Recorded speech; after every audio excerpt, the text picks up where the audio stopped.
পানি সম্পদ মন্ত্রণালয়ে আমরা দায়িত্ব নেওয়ার পরে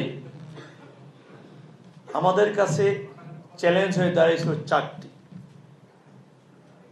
এখানে অনেক আলোচক আলোচনা করেছেন।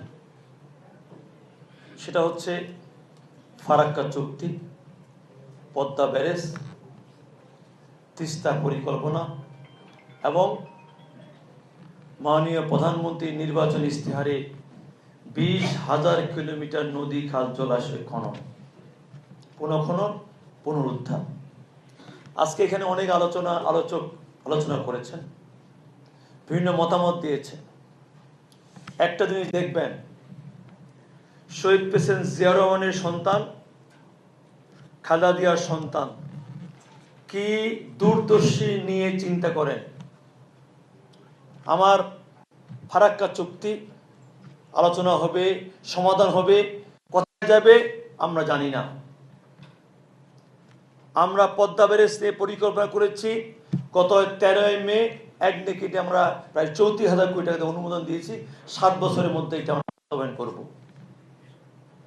তিস্তা ব্যারেজ নিয়ে ইতিমধ্যে আমাদের মাননীয় মন্ত্রীর নির্দেশে মাননীয় প্রধানমন্ত্রী সরাসরি এই মনিটরিং করছেন। সেখানে আমরা টেকনিক্যাল কমিটি করে দিয়েছি, তারা বরাবরই কাজ করছেন এবং দেশি বিদেশি বিভিন্ন রাষ্ট্রের যারা এই বিষয়ে বিশেষজ্ঞ তাদের পরামর্শ নিয়ে আমরা সেটা কাজ করছি। হয়তো সেই তিস্তা মহাপরিকল্পনা বাস্তবায়ন হতে কিন্তু আমাদের সময় লাগবে ওইরকম 7 থেকে 8 বছর। তাহলে এই সময়টা আমাদের কি হবে? এখানেই হচ্ছে তারেক রহমান, উনি কিন্তু সেই সময়টা অপেক্ষা না করে 20,000 নদী নালা খাল জলাশয় খনন পুনঃখনন এই যে উদ্যোগটা নিয়েছেন, যার মধ্য দিয়ে বাংলাদেশে একটা সময় 1400 নদী ছিল। বাংলাদেশ নদীমাতৃক বাংলাদেশ ছিল। বাংলাদেশ খাদ্যে স্বয়ংসম্পূর্ণ ছিল, মাছে ভরা বাংলাদেশ ছিল, খাদ্যের শস্যের সমলা বাংলাদেশ ছিল। আমার উত্তরাঞ্চলে যেখানে একটা সময় 25 থেকে 30 ফিট করলে আমি পানি পেতাম, সেইখানে 200 ফিট এখন পানি পাওয়া যায় না। আপনি অবাক হয়ে যাবেন, রাজশাহী, নওগাঁ, চাঁপাইনবাবগঞ্জ সেখানে 600 থেকে 700 ফিট খনন করে পানি পেতে হয়। অর্থাৎ প্রতিনিয়ত পানির স্তর নিচে নেমে যাচ্ছে। এই ঢাকা শহরে ভূগর্ভস্থ পানি প্রতিনিয়ত নিচে নেমে যাচ্ছে। তাহলে কি হবে?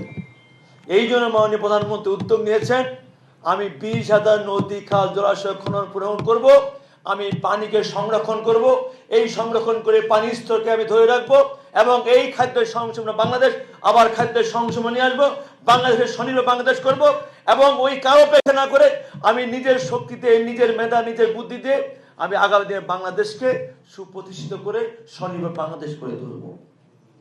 আজকে তারেক রহমানের এই চিন্তা, সেই চিন্তাকে বাস্তবায়ন করতে গিয়ে আমাদের অনেক ধরনের বাধা আছে।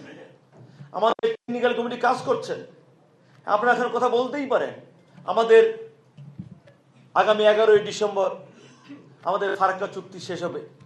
অবশ্যই আমরা আমাদের দফায় দফায় মাননীয় মন্ত্রীর নেতৃত্বে আমরা বিভিন্ন বিশেষজ্ঞর সঙ্গে কথা বলছি, কিভাবে আমরা 1977 সাল এখন পর্যন্ত ফারাক্কা নিয়ে যতগুলো চুক্তি হয়েছে, সে জিয়া রহমানের চুক্তিটা হচ্ছে সর্বকালের সর্বশ্রেষ্ঠ চুক্তি। সেই চুক্তি আলোকে যেন আমরা আগামীতে নবায়ন করতে পারি, তার জন্য কিন্তু আমরা সেখানে দিন রাত আমাদের পন্থা, আমাদের কর্মকৌশল আমরা কাজ করে যাচ্ছি।